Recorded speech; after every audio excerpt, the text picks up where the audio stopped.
পাক টার্গেট সৈনিক নয়, আবার খুন নিরীহ মানুষদের। পাকিস্তানের প্রত্যাঘাতে 12 জন ভারতীয় নিরীহ মানুষ খুন।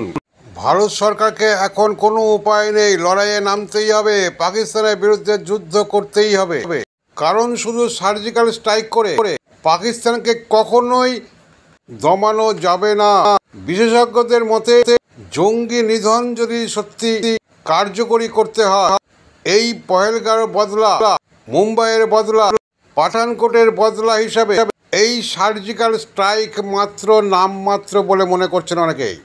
ভারত সরকার যে দ্বিতীয় অপশনে, দ্বিতীয় টার্গেট যে আজ রাতেও হতে পারে বা এই খবর পড়ার মুহূর্তে তো শুরু হয়ে গেছে। কারণ পাকিস্তান কিন্তু থেমে থাকেনি। পাকিস্তান প্রত্যুত্তরে পাল্টা আঘাত দিয়েছে, যে আঘাত সারা বিশ্ব জুড়ে হয়তো আগামীকাল থেকে নিন্দার ঝড় উঠবে। কারণ ভারতের ফাঁদে পড়ে গেছে পাকিস্তান। পাকিস্তানবাসীদের সন্তুষ্ট করতে পাকিস্তানকে যুদ্ধে সামিল হতেই হবে। এছাড়া যেমন পাকিস্তানের কোনো পথ নেই, তেমনি ভারত সরকারকে একটু আরও কঠোর ভূমিকা না নিলে, গতকাল রাত 1টা থেকে 1টা 25 মিনিটে যে সার্জিক্যাল স্ট্রাইক হয়েছে, সেক্ষেত্রে পাক জঙ্গিরা যে কতজন মারা গেছে সেই তুলনায় পরিসংখ্যানে দেখা যায় 9টি ক্যাম্প পাক অধিকৃত কাশ্মীর সহ পাঞ্জাব প্রদেশে। এই 9টি ক্যাম্পের যে কজন মারা গেছে তা কিন্তু নামমাত্র নস্যি বলে মনে করছে অনেকেই। তাই দ্বিতীয় অপশনের দ্বিতীয় টার্গেট পাক জঙ্গি নিধন যজ্ঞে ভারতকে নামতেই হবে। দ্বিতীয় অপশন খোলা আছে। তাই পাকিস্তান সৈন্যের ওপর কোনো আক্রমণ, পাকিস্তানবাসীদের ওপর কোনো আক্রমণ ভারত সরকার না করলেও পাকিস্তান কিন্তু ফাঁদে পড়েছে প্রত্যাঘাতের ইস্যুতে। নিরীহ মানুষদের খতম করেছে ভারতের দেশবাসীর 10 জন থেকে 12 জন এ পর্যন্ত খুন হয়েছে। মৃত্যুর সংখ্যা আরো বাড়তেও পারে।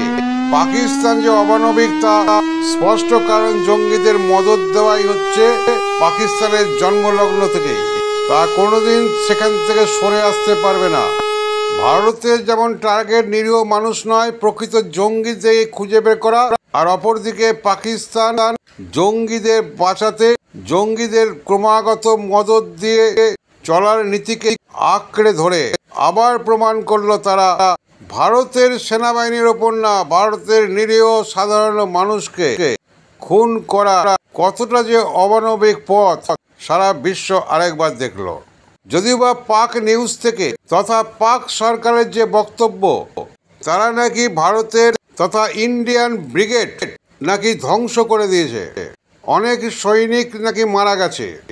এই প্রচার যে ফেক না কতটা সত্যতা আছে তা আমরা যাচাই করে দেখিনি। পাকিস্তানের মনোবল বাড়াতে ভারতের এই সার্জিক্যাল স্ট্রাইক এর প্রত্যুত্তর পাকিস্তান দেবেই এবং দিয়েছিল। কিন্তু পাশা খেলার দৌড়ে পাল্টা প্রত্যুত্তরে যে পাকিস্তান কতটা বিধ্বস্ত হবে তা সহজে অনুমেয় বলে বিশেষজ্ঞরা মনে করছেন। হয়তো এই খবর পড়ার মুহূর্তেই ভারতের সেনাবাহিনী জঙ্গিরা, যেখানে পাক জঙ্গিরা পাকিস্তানের সেনাবাহিনীর ছাউনিতেই আছে, সেখানে খুঁজে বের করা কিংবা ধ্বংস করার পথ হয়তো নেওয়া শুরু হয়ে গেছে, কিংবা তার প্রস্তুতি চলবেও। পাকিস্তান যত এগোবে ভারত সংঘবদ্ধ হয়ে ততই কঠোর হওয়া রাস্তায় যাবে, তা ভাবতেও শিউরে উঠছে। কারণ ভারত সরকার আরো কঠোর হচ্ছে। এবার তো সরাসরি পাক ভারত যুদ্ধ আসন্ন।